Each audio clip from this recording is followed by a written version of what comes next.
Fala galera, meu nome é Roberto, você está no Tá em Choque, e hoje nós vamos falar sobre circuitos trifásicos equilibrados e a ligação estrela e triângulo, que são duas ligações inerentes a esse tipo de circuito. Nessa aula a gente vai ter uma introdução teórica, então a gente vai ver o que é o circuito trifásico, o que são essas ligações e outras coisas. E nas próximas duas aulas a gente vai fazer alguns exercícios de fixação pro caso equilibrado. Lembrando que tudo que a gente viu até o momento você pode resolver pelos métodos de fazores, análises, nodais, de malha, etc. que a gente veio trabalhando. Só que, assim como no circuito bifásico, havia algumas propriedades e a gente conseguia gerar algumas formulazinhas para facilitar o nosso entendimento e a nossa resolução, para o circuito trifásico vai acontecer a mesma coisa. Além disso, nessa aula eu vou responder uma pergunta que muitas pessoas já se fizeram, que é: por que a nossa rede elétrica ela é trifásica? Então, por que a geração é trifásica, a distribuição e a transmissão é tudo trifásico? E nessa aula eu vou responder essa pergunta para vocês. Só que antes da gente continuar, puxa a vinheta.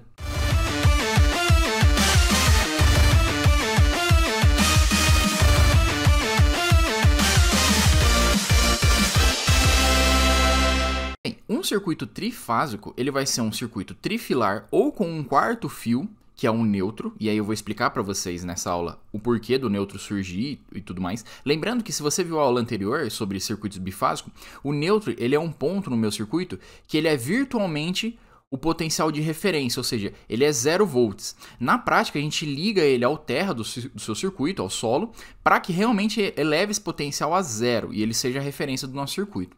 Mas dependendo do tipo de ligação, ele pode ou não existir, ok?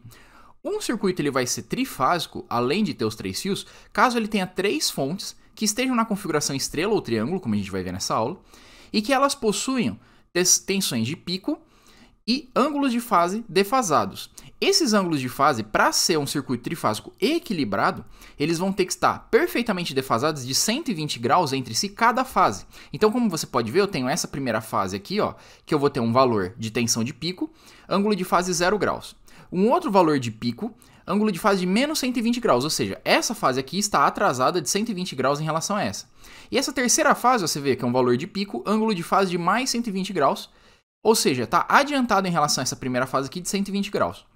Além disso, se o circuito foi equilibrado, esses valores de pico aqui do meu fasor, lembrando que pode estar em RMS também, tá? Isso não vai alterar, eles vão ser sempre os mesmos, se o circuito for equilibrado. Se o circuito for desequilibrado, você vai ter um desbalanço aqui nos valores de pico, aqui nas tensões de pico ou correntes de pico, ok, das fontes, e ou as defasagens também aqui não vão estar perfeitamente simétricas, ok? Não vão estar perfeitamente a 120 graus.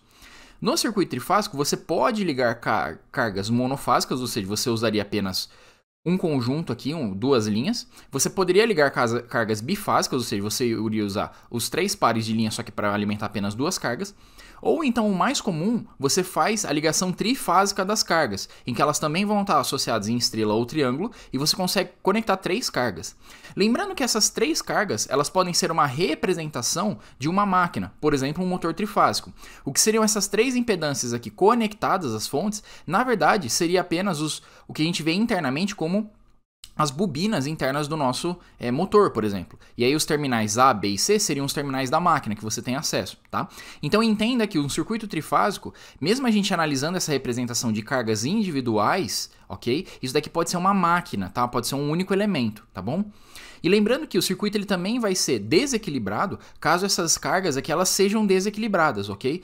Caso as cargas sejam equilibradas, o circuito ele vai ser equilibrado. Então, recapitulando tudo, as fontes estão dessa forma como está aparecendo aqui na imagem para vocês, mesmos valores de pico, perfeitamente defasados em 120 graus, e cargas acopladas a elas tendo o mesmo valor de impedância, então o circuito é equilibrado. Se mudar qualquer um desses parâmetros, o circuito passa a ser desequilibrado. Para ele ser trifásico, então você precisa ter as 3 fontes e as 3 cargas. E agora eu vou responder para vocês a pergunta do por que utilizar circuitos trifásicos. O circuito trifásico, ele é o circuito com a menor quantidade de elementos que a gente precisa, nesse caso materiais, cabos, né, vamos dizer assim, né? Se a gente voltar aqui na outra figura, eu vou precisar de 1, 2, 3 fios, se eu quiser o quarto fio que é o neutro, mas não é obrigatório, para eu conseguir transmitir potência para minha carga. E além dele ter a menor quantidade de material, a gente consegue transmitir a maior quantidade de potência relativa. Isso significa o quê? Que se eu tivesse uma comparação com o circuito monofásico, um circuito bifásico e um circuito trifásico, com a mesma quantidade de material ou menos, eu consigo transmitir mais potência pelo circuito trifásico. É por isso que ele é utilizado. Além disso, o circuito trifásico ele tem uma grande vantagem em relação ao monofásico e ao bifásico, que é a potência ser mantida constante sobre o meu sistema de cargas. Por que eu falo sistema de cargas? Porque, lógico, como as fontes estão defasadas, elas nunca vão fornecer a mesma potência aqui para minha carga, como a gente viu, um sinal alternado. Porém, se você pega a máquina como um todo, esse conjunto aqui de cargas, pode ser um motor, a potência sobre elas, ao todo, sobre esse meu sistema aqui de cargas, ela sempre vai se manter constante. E isso tem a ver aqui justamente com a forma de onda, perceba. Vamos supor que eu tenho a fase 1, a fase 2 e a fase 3. Veja que eu não necessariamente preciso do comum, que seria o meu neutro, pois eu sempre vou ter o quê? Diferença de potencial entre pelo menos uma das fases, ou então pelo menos entre o neutro de uma delas. Além disso, se a gente for analisar esse gráfico aqui como corrente, perceba que enquanto um semiciclo está positivo de corrente, os outros de baixo eles vão estar negativo. Isso significa o quê? Que tudo que estiver entrando de corrente está saindo pelo meu sistema. Então, se a gente interpretar as cargas como um elemento e as minhas fontes como um outro elemento, o elemento gerador e o elemento consumidor, então obrigatoriamente toda a potência que é fornecida pela fonte é absorvida pela carga. E essa potência individualmente, internamente ali para cada impedância da carga, não vai ser igual. Porém, no montante total sobre a carga sempre vai ser constante essa potência. Olha aqui o gráfico e perceba que elas estão com essa defasagem perfeita de 120 graus entre elas, sempre há uma compensação entre as fases. Então, por exemplo, voltar aqui nessa figura, se a gente tivesse uma relação de tensão, pelo menos uma parte da nossa carga interna vai ter tensão sobre ela, porque perceba, vamos supor que eu peguei esse ponto aqui, ó, em que a fase 2, que é a vermelha, ela fica em relação ao comum, ou seja, que seria o meu neutro no sistema, ou seja, o potencial dela é nulo. Perceba, porém, que a fase azul, ela vai ter uma diferença de potencial, e a fase verde, ela também vai ter uma outra diferença de potencial. O que acontece é que, no seu sistema interno, pelo menos uma das cargas sempre vai ter diferença de potencial, ou seja, daquele meu motor que eu dei o exemplo para vocês, sempre pelo menos uma das impedâncias internas, ela vai estar recebendo potência. Então a minha máquina ela não vai parar de receber potência. Voltando aqui para o caso monofásico, lembra que como a gente só tinha uma fase, quando essa minha sinal de tensão de corrente ele atingiu zero, aqui é o comum, o mesmo nível, o mesmo potencial do neutro, ele parava de ter tensão sobre a minha carga. Então, o fornecimento de potência era interrompido. Então, a potência não era constante. No caso do circuito bifásico, caso eu não tivesse o neutro, eu teria uma referência como uma das cargas. Perceba que há sempre um ponto em que as duas cargas vão ter o mesmo potencial. No sistema bifásico, caso eu não tivesse o neutro, perceba que tomando como referência uma das fontes, vai ter um momento em que as duas fontes vão se cruzar e aí a carga não vai ter tensão sobre elas. Por quê? Porque de um lado do bipolo, vou desenhar aqui o bipolo para vocês. De um lado do bipolo vai ser essa tensão em azul e do outro vai ser essa tensão em verde, fornecida pela carga, como a gente viu na aula passada. Só que perceba que nesse ponto é o mesmo potencial para as duas. Então, como não vai ter diferença de potencial, não vai ter circulação de corrente. Dessa forma, não há transferência de potência. Então, para o circuito bifásico sempre funcionar, ele vai precisar de um terceiro fio, que é o neutro. Só que perceba que o fio neutro, ele não é um fio ligado diretamente à fonte para fornecer potência. Ele é um fio ali de retorno, que você vai ter que utilizar ele a mais para fechar o circuito e não acontecer esse problema aqui, ó, da interrupção de potência. Voltando para o circuito trifásico, mesmo que uma das impedâncias internas tenha a parada de fornecimento de potência instantânea ali, como você pode ver para a fase 2, perceba que as outras duas fases elas estão compensando para as outras duas impedâncias. Então a fase 1 e a fase 3, nesse caso aqui, por exemplo, elas estão compensando isso. Agora eu vou mostrar para vocês, com exemplos quantitativos, o porquê do sistema trifásico ele sempre ser constante essa potência fornecida. É algo um pouco contraintuitivo. Na descrição desse vídeo, eu vou deixar o link do Wikipedia, em que eles fazem a demonstração muito bem feitinha do porquê o sistema trifásico ele fornecer potência constante. E no livro de referência do Sadico também você vai encontrar essa informação. Então olha só, vamos supor que eu tenho um circuito trifásico e eu sei que a tensão sobre cada carga ou da fonte, ela vai ser a tensão de pico, cosseno de ômega-t mais o ângulo de defasagem. E a corrente vai ser a corrente de pico, cosseno de ômega-t mais o ângulo de defasagem. Até aí não tem nenhuma novidade, se você já viu as aulas de corrente alternada, que estão nessa playlist. Então, vamos supor que já está em RMS só para facilitar os nossos cálculos, beleza? E eu vou supor que a minha tensão de pico dada em RMS vai ser de 1 volt e a corrente de pico vai ser de 1 ampere. Tudo bem. O que eu quero ver é que, se isso daqui são valores fornecidos pela minha fonte, e eu sei que a minha carga vai absorver toda essa potência fornecida, então eu quero ver qual que vai ser a potência das fontes em cada instante de tempo. E para analisar esses instantes de tempo, é mais fácil a gente trabalhar com esse ômega-t mais θ em graus. Por quê? Porque se eu for falar em tempo aqui para vocês, por exemplo, esse é o tempo A, esse daqui é o tempo igual a B, por exemplo, e eu dar valores de número aqui, fica difícil. Por quê? Porque a gente estava trabalhando em graus. Aqui esse eixo aqui do tempo, ele pode ser também convertido em graus devido a toda aquela trigonometria que a gente viu em aulas passadas do nosso círculo trigonométrico. Então, como eu sei que ômega-t mais θ é dado em radianos e a gente aqui da engenharia acochambra para graus, então eu vou passar isso daqui em grandeza de graus. Lógico que quando você for jogar na calculadora, você vai ter que jogar isso daqui em radianos, tá? A não ser que a sua calculadora seja igual à minha, que você pode jogar em graus e ela resolve, tá bom? Mas por que eu tô fazendo isso? Porque eu quero comparar 3 instantes de tempo, que depois vão se repetir, certo? Apenas a defasagem dos ângulos. Então, 0, 30 e 60, aí depois começa de novo, 90, 120 e 150 e assim por diante. Então, se esses resultados para esses 3 ângulos aqui, que seriam valores de tempo, baterem a mesma quantidade de potência, então sei que o meu circuito trifásico, a potência sempre vai ser constante. Então, o que eu quero ver? Eu quero ver se, substituindo esses valores aqui nessas equações, eu vou obter sempre a potência no mesmo valor no circuito. Então, vamos lá. Quando eu tenho ômega-t mais θ igual a 0, lembrando que θ eu estou considerando como 0 graus, só para facilitar, tá bom? Então, eu teria que a tensão e a corrente na fase A, lembrando, fase A, fase B, fase C, ok? São as 3 fontes, A, B e C, defasadas perfeitamente de 120 graus entre si, com os mesmos valores de pico. Tensão em A seria 1 vezes cosseno de 0, que é igual a 1, e a corrente em A é 1 vezes cosseno de 0, que é igual a 1 também. Dessa forma, a potência ela vai ser a multiplicação da tensão pela corrente. Então vai ser 1 watt. Por que está dando em watt? Porque o meu ângulo de θ aqui é 0 graus, tá? Por isso que eu fiz isso só para facilitar. Tá? Beleza, a mesma coisa você vai adotar para o B, só que perceba que vai ser cosseno de 0 menos 120 graus. Por que 0 menos 120? Esse menos 120 é da defasagem da fonte dela, tá defasada de 120 graus, negativo. E esse 0 é esse ômega-t nosso que a gente colocou aqui. Quando você faz isso, dá menos 0,5 e a corrente vai dar menos 0,5. Só que como a potência é a multiplicação das duas, você vai obter 0,25 watts para a potência da fonte B. E, para fazendo o mesmo cálculo para C, você vai obter menos 0,5 também, só que percebe, ele está defasado de mais 120 graus, tá? Mas o resultado também dá, nesse caso, menos 0,5 para a corrente de tensão, multiplicando também dá 0,25 watts. Soma toda essa potência, então para o seu sistema trifásico você está fornecendo 1,5 watts. Então, em 0 graus, ou seja, quando eu começo a minha análise do circuito em 0 graus, a minha potência ali que a minha fonte fornece para a carga é de 1,5 watts. E agora em 30 graus, será que vai ser a mesma coisa? Como a gente vai calcular agora, vai. Então, quando você substitui aqui para a tensão e a corrente A, o valor de 30 graus aqui interno, você vai obter 0,86. Multiplicando os dois, dá aproximadamente 0,75. É que eu fiz uns arredondamentos, mas o valor certo de potência final é esse daqui, tá bom? A mesma coisa você repete para B. Então vai ser 30 menos 120, o cosseno, né? E aí você faz esses cálculos, vai dar 0. Multiplicando aqui tensão e corrente 0, vai ser 0 de potência. E aí, fazendo para o C, a mesma coisa. E aí vai dar menos 0,86 de tensão e menos 0,86 de corrente. Só que a potência final, como é a multiplicação, dá 0,75.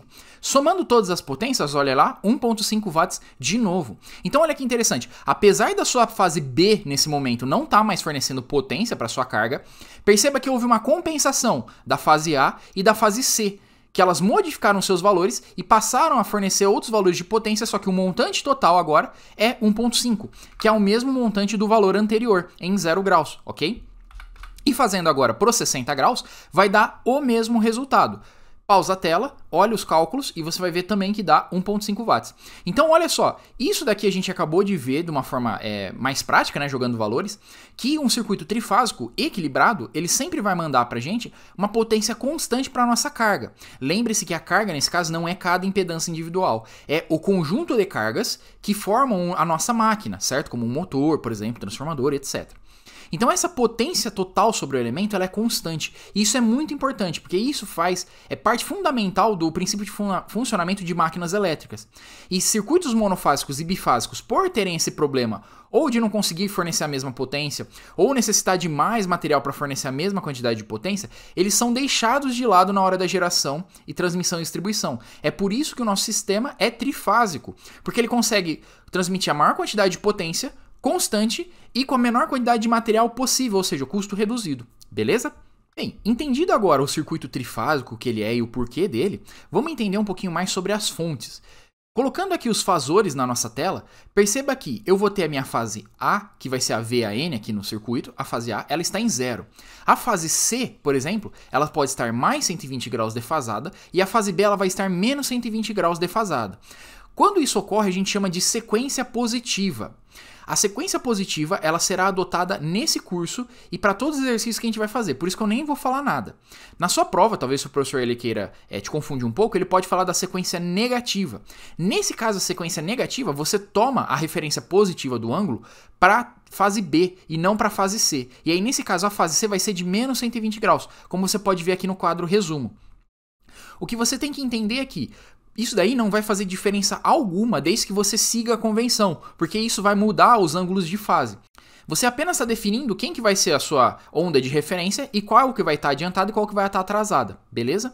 Lembrando que sequência positiva negativa e sequência zero são conteúdos do teorema das componentes simétricas. Isso vai ser estudado em outros cursos mais avançados, como análise estática, transmissão de energia elétrica, cálculo de curto-circuito em sistemas de potência. Nessa hora vai surgir o entendimento completo do que é sequência positiva, negativa e zero. Mas apenas entenda que, para o nosso caso agora, não tem problema, é tudo sequência positiva e eu sempre vou adotar esse sistema aqui de, vamos dizer assim, coordenadas, entre aspas, tá? Para os nossos problemas, ok? E aí a gente tem que entender um pouquinho mais sobre as cargas, mas também essa ligação ela pode ser aplicada às fontes, que é o seguinte: a gente tem a ligação estrela e a gente tem a ligação triângulo ou delta. Como você pode ver pela imagem, é bem intuitivo, porque a estrela é realmente uma estrela e a delta é realmente um triângulo. Então, tipo, essas ligações elas fazem sentido ter esse nome. Caso você queira fazer a conversão de um tipo de carga para outra, você pode utilizar essa equação aqui, lembrando que as cargas elas têm que estar com o mesmo valor, tá? Porque a gente está trabalhando no circuito equilibrado. Então, Z1 é igual a Z2, que é igual a Z3, e ZA é igual a ZB, que é igual a ZC. Caso eu queira transformar de estrela para triângulo, eu teria que fazer que a impedância em triângulo, ou seja, A, B ou C, tá? Ela vai ser igual a 3 vezes a impedância em estrela, ou seja, Z1, Z2 ou Z3, tá? Lembrando que é tudo o mesmo valor aqui. Caso os valores não sejam iguais, aí é diferente. Aí é um outro cálculo, eu tenho esse cálculo lá na parte de resistores, logo no começo do canal, quando eu falo de associação de resistores. Lá eu mostro como é que faz esse tipo de cálculo. Se não, você pode dar uma googlada que você vai achar rapidão como é que faz a conversão de estrela para triângulo desequilibrado, tá bom? Não é um cálculo fácil. E aí, antes da gente prosseguir e encontrar as relações do circuito trifásico, porque até agora eu só motivei vocês, eu ainda não dei nenhuma formulazinha ou equação para vocês usarem. A gente tem que entender alguns conceitos. O conceito de fase e o conceito de linha. O conceito de fase é tudo aquilo que recai sobre o elemento de análise. Então, por exemplo, a tensão de fase,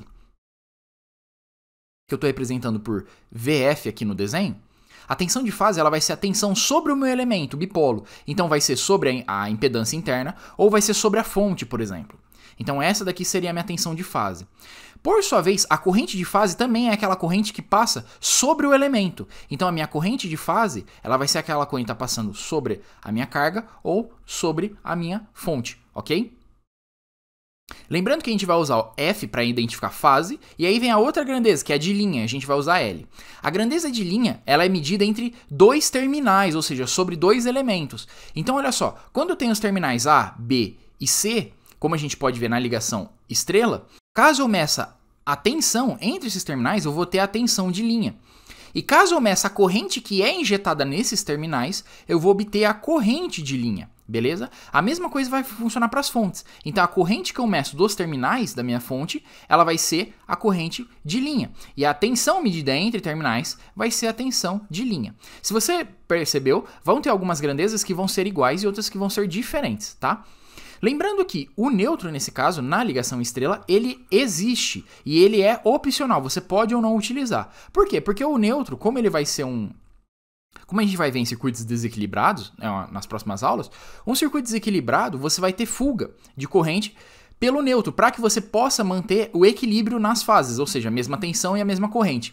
Caso o seu circuito seja desequilibrado e você não tenha um neutro, sempre uma das fases, ou uma das cargas, uma ou mais, tá? Elas vão estar desequilibradas entre si, ou seja, vai ter mais corrente ou tensão em cima dessas cargas de forma a desequilibrar. Então a tensão na Z2 vai ser diferente da Z1, que vai ser diferente da Z3, por exemplo, tá bom? Então, falando um pouquinho mais sobre a nossa ligação estrela, equilibrada, tá? Então o que vai acontecer? Você vai perceber que, trabalhando apenas com um módulo, tá? Só estou falando do valor da intensidade. A tensão de linha, ela vai ser a tensão de fase multiplicado por raiz de 3. Então, se você pegar, por exemplo, a tensão aqui sobre essa minha carga Z1, você vai medir uma tensão de fase, por exemplo, 1 volt. Vamos supor que você mediu 1 volt aqui.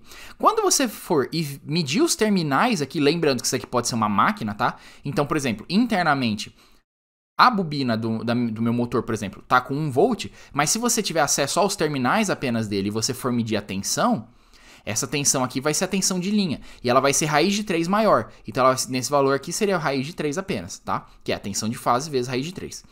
Já a corrente de linha ela é igual à corrente de fase. Por quê? Perceba, a corrente de fase, essa corrente está passando sobre a minha carga. Só que a corrente de linha é a corrente que está entrando no terminal. Perceba que o ramo é o mesmo. Então, nesse caso, a corrente de linha é igual à corrente de fase.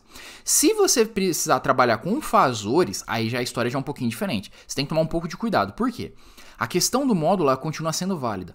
Só que devido à ligação, você tem um adiantamento de 30 graus da tensão de linha em relação à tensão de fase. Então, a tensão de linha fasorial, ela vai ser a tensão de fase multiplicado por raiz de 3, adiantado de 30 graus. Você tem que tomar muito cuidado porque é o seguinte, essa defasagem gerada entre tensão de linha e tensão de fase não é em decorrência do tipo de elemento, se ele é capacitivo ou indutivo, não tem nada a ver. Isso daí provém do tipo de ligação. Então a ligação estrela, ela faz uma defasagem de tensão de fase de linha de 30 graus, ok? Então você tem que tomar esse cuidado. No livro de referência do Sadico, ele mostra isso de forma fasorial. Então ele mostra os diagramas fasoriais, ele desenha para você os vetores, fica muito mais fácil de entender. Então eu peço que você, se você tiver curiosidade de entender a fundo isso, dê uma olhadinha no livro. Mas se você quiser apenas a fórmula, tá aí, ó. Então a tensão de linha fasorial é igual a tensão de fase, multiplicado por raiz de 3, 30 graus. Já a corrente de linha e a corrente de fase fasorial, elas são a mesma coisa. E caso você tenha um circuito equilibrado, a sua corrente do neutro é zero, ok? Na ligação triângulo, você vai ter também as tensões de fase e as tensões de linha. Então, a tensão sobre a carga vai ser a tensão de fase e a tensão sobre os terminais vai ser a tensão de linha. A mesma coisa vai ser para a corrente. Então, a corrente que passa sobre a carga vai ser a corrente de fase e a corrente que passa pela linha vai ser a corrente de linha, beleza? A ligação triângulo está aqui mostrada para vocês tanto para a fonte como para a carga, como vocês podem ver. Aí, quando a gente faz a análise apenas do módulo para a ligação triângulo, a gente vê que a corrente de linha é igual à corrente de fase multiplicado por raiz de 3. Perceba, a corrente de linha ela está entrando por aqui, ó, por um dos terminais. E aí, quando ela chega aqui no nó de derivação, ela vai uma parte para uma carga e outra parte para outra carga. Então, é natural perceber que há um valor diminuído, né, da minha corrente de fase para a minha corrente de linha. E essa razão é de raiz de 3. As tensões, por sua vez, elas são a mesma, porque perceba, a tensão sobre a minha carga é essa daqui, ó, tensão de fase. Só que a tensão sobre os terminais A e B, por exemplo, é a tensão de linha. E perceba que essas duas tensões estão no mesmo nó, aqui, nos mesmos nós aferidos, ok? Então, tensão de fase é igual a tensão de linha. Quando você vai trabalhar na forma fasorial, aí você tem que tomar um cuidado, por quê? Tensão de linha é igual a tensão de fase, só que a corrente de linha é igual a corrente de fase multiplicado por raiz de 3, só que atrasado de 30 graus. Então olha que interessante, não é devido ao tipo de carga que está aqui acoplado, se ela é capacitiva ou indutiva, é devido à ligação, ocorre um atraso da corrente de linha em relação à corrente de fase de 30 graus, ok? E aí, como a gente vai fazer os exercícios nas próximas duas aulas, a gente vai ter os tipos de conexão de fonte e carga trifásico para estrela-estrela, estrela-triângulo, triângulo-estrela e triângulo-triângulo. Então a gente vai ver cada um desses exercícios, cada uma dessas situações, e a gente vai resolver um exercício, para que você entenda como aplicar essas fórmulas que eu te mostrei. Você vai ver que não é nenhum bicho de 7 cabeças, e é muito mais fácil você aprender cada caso e saber analisar, como eu vou mostrar para vocês, do que ficar decorando tabelas que o pessoal gera por aí, que confundem mais ainda. E para finalizar a nossa aula, vamos falar do último tópico, que é como se calcula a potência num circuito trifásico. Então, é muito similar ao que a gente tinha no circuito bifásico, você tinha uma relação. Só que no circuito bifásico era raiz de 2. Nesse caso, para o circuito trifásico, essa relação vai ser raiz de 3. Então perceba, a sua potência aparente trifásica, o módulo dela, tá? Vai ser dado por raiz de 3, a tensão de linha vezes a corrente de linha. Lembrando que tudo isso é um módulo, a gente só está trabalhando com o valor de amplitude do sinal, ok? Não está levando em consideração ângulo algum. Se você quiser passar essa potência aparente para a forma polar, ou seja, a notação fasorial, então você tem que pegar o ângulo de fase da sua carga, beleza? Lembrando que as 3 cargas no circuito, elas possuem o mesmo valor de impedância e, consequentemente, o mesmo ângulo de fase. Caso você queira calcular de outra forma, você pode fazer igual a 3 vezes a tensão de fase vezes a corrente de fase, ok? Então essas duas fórmulas são válidas. Para as potências ativa e reativa, serão as mesmas fórmulas, só que você vai multiplicar por cosseno do ângulo de fase na potência ativa e o seno do ângulo de fase na potência reativa. Lembrando que esses cálculos aqui, eles são muito similares ao que a gente viu na aula de potência em corrente alternada. Na verdade, o que a gente está fazendo é uma extensão disso para quem? Para a nossa potência trifásica e não mais para um circuito monofásico, beleza? Pois bem, a aula por hoje fica nisso. Se vocês gostarem, curtam e compartilhem as aulas do canal, isso me ajuda muito, dá um trabalhinho fazer elas, mas eu creio que vai valer a pena para todo mundo. Segue a gente nas redes sociais. Se tiver alguma dúvida, deixa no seu comentário e nos vemos na próxima aula. Muito obrigado, até lá!